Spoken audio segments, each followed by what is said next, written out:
Андан кийин оперлер кетери менен бир жарым саатпы, ошондон кийин Олжеке өзү мага связьга чыкты. Улуттук коопсуздук комитети конституцияга каршы иш кылып атат. Анткени адам өзүнүн укугун колдоно элек пока.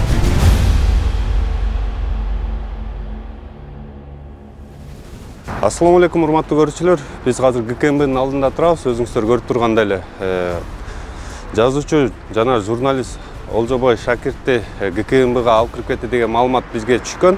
Азыр өзүңүздөр көрүп тургандай эле жубайы жана журналисттер болуп адвокатын күтүп отурабыз. Толук маалыматты сиздерге жеткиргенге аракет жасайбыз. Мен Назгул, Олжобой Шакирдин жубайы болом. Saat 11 çamada men үйдөн чыгып кеткем, жумуштап шааргачы. Анан бир 3 саат жок болдум, келсем уже үй ачык экен. Ключ калтырыптыр, үйдүн баары ачык, Олжеке жок. Чалып баштасам, гудок кетип аткан. 1-2 жолу эле гудок кетти, бүт анан эле уже все. Гудок жок, телефон өчүк. Анан мен артыман эле шаардык оперлер деди да. Шаардык оперде эмеден келдик деди. Ошолор келип 3-4 саат чогуу күттүк эшиктин алдында. Телефон чалып аттык. Мен алардан сурап аттым. Башка бирөөлөрдү алып кетпейт беле? Чалып көрсөңөр, ГКНБ да кимдер алып кетет? Мен билбейм да мындай ситуациядачы. Спецназбы деп. Анан алар да өз эмелерине звонить этип атышты. Эч ким жок, билбейт деп. На самом деле андан кийин алар кетишти, 3-4 саат күттүк. Олжеке ошондо бир 8 сааттай связьга чыккан жок да. Анан мен өзүм тааныштарыма, Facebook колдонуучуларга жазып аттым, пост кылгыла депчи. Олжеке жок. Олжобой Шакирди мен издөөгө жарыялайм деп. Анан не болду? Анан оперлер ошо 3-4 саат күттүк, кетишти. Андан кийин оперлер кетери менен бир жарым саатпы, ошондон кийин Олжеке өзү мага связьга чыкты. Телефон ага чейин өчүк болот, анан связьга чыкты. Мени ГКМБ алып кетти үйдөн деди. Ошондон кийин эле анан мына ГКМБга келдик. Эми Олжеке мыйзам чегинде эле иш кылып аткан. Ошо эле. Силер билген. Сизге байланыштыбы? Жок. Олжеке өзү эле чалды, өзү чалды. Өзүнүн номеринен WhatsApp'тан чалды. Мен ГКМБдамын, кайгырба деп. Тынч бол деди. Ошо. Ким чалыптыр? İçindekiler çaldı. Yamaç demeyi çaldı. Çalganda данныйлар билинет да, аттардын. Телефон номерлери берилет да бизге. Эми аты жөнүндө айтылат да. Маалымат беребиз. Белгиле элге каршы элме кылатса контролдо турула дедиби кандай? Жок, элдеге чогулуп атат дейт. Не боюнча чогулуп атат? Биз билбейбиз да. Ушака элдер чогулуп атат деп бизге маалымат түштү 102ден. Анан биз келип ошо аныктап коелу деп эмнеге чогулуп атасыздар буяка? Силердин органдар өзү купуя түрдө адамды урдап кетип, анан кайра өзү билбегенсип элдер эмнеге чогулуп атат дейт экен да. Бул өтө кызыктуу бет турмачылык мамиле экен да. Биздин улуттук коопсуздук кызматтын кызматы институту. Өздөрү эмнеге элдер чогулуп атат деп билмексен болуп келет экен да, өздөрү адамды урдап алчы. Ушундай мамиле бизди, мына биз Кыргызстандын жарандары, биз Кыргызстан мамлекетинин бийлигинин ээсибиз. Эл бийликтин булагы. Биз ушул бийликти ишке алганбыз, шайлаганбыз. Ал кезегинде бул жакты ишке алган. Ошондуктан биз кожоюндар, биз эмне үчүн биздин жарандарды, кожоюндарды урдап атат деп келдик бул жака. Бул ушул кылган иш улуттук коопсуздук комитети конституцияга каршы иш кылып атат. Анткени адам өзүнүн укугун колдоно элек пока. Юридически он намеревался использовать свои конституционные права. Но он еще не использовал. Это уже страшно для этих властей. Для господина Ташиева и для господина Садыра Джапарова, нашего президента, оказывается, это страшно. Потому что все понятно, что оттуда был заказ. И мы, граждане другие, нас очень много, гражданское общество, мы не молчим за такое. Ошон үчүн келдик биз азыр. Силер жетекчиңерге ошентип айтып койгула. Кыргызстандын эли жөн калбайт экен, жутпайт буга ошогонду деп. Кирип чыктык. Олжобой Шакир байке өзүн жакшы эле сезет.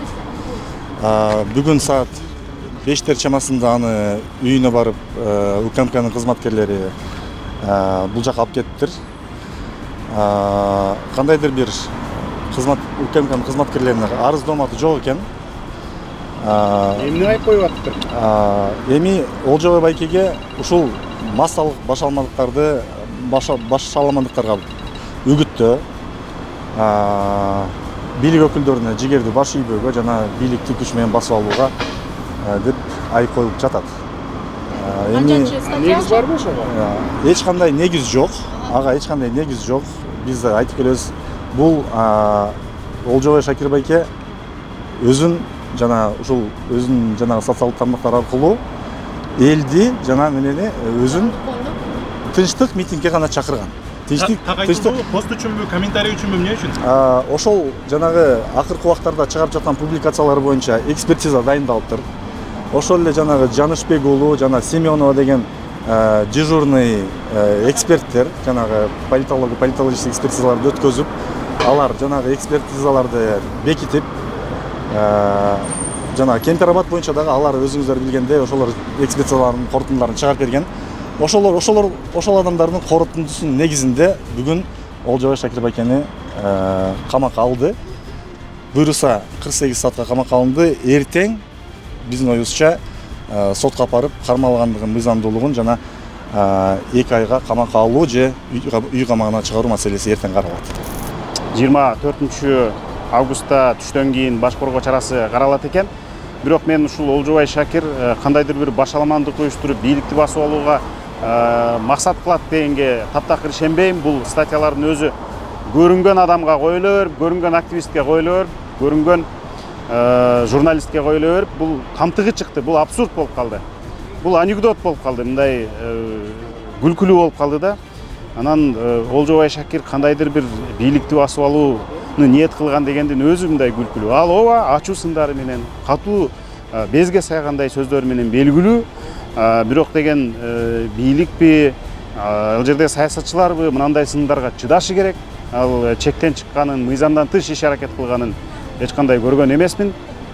Олжобай акыркы күндөрү эң акыркы эле ошол пикирлерин айтсам, могул Ысык көлдөгү 4 пансионаттын Өзбекстанга берилишине каршы пикирлерин билдирип, президент Жапаров менен УКМК төрагасы Камчыбек Ташиевке ачуу суроолорум бар, аларга ошол суроолорумду бериш үчүн интервьюга чакырам деп чакырык таштаган. Андан сырткары ошол августтун аягында ошол пансионаттардын берилишине каршы пикирибизди билдириш үчүн митингге чыгалы, тынч митинг уюштуралы деген гана сөздөрдү айткан. Андан башка эч бир анын бийликти басып алууга кандайдыр бир чакырык таштаганын биз көргөн эмеспиз. Жана ага далил табууларына дагы ишенимим жок.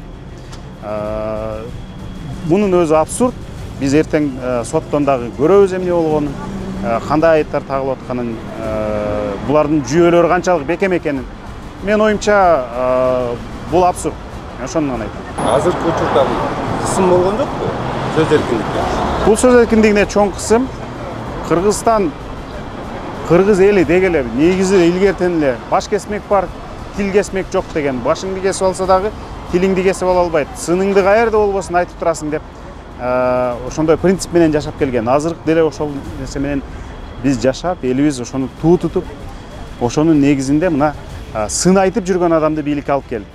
Албетте мурдагы президенттер дагы ошондой сын айткан адамды куугунтуктап, бирок арты эмне менен бүткөнү белгилүү. Ошондуктан бул бийликти эски бийликтин каталарын кайталоого чакырат. Мына өзүңүздөр көргөндөй Олжобай Шакирдин адвокаты чыгып 48 саатка камалганын билдирди. Эртең түштөн кийин саат 12ден кийин 1-Май райондук сотунда баш коргоо чарасы каралат.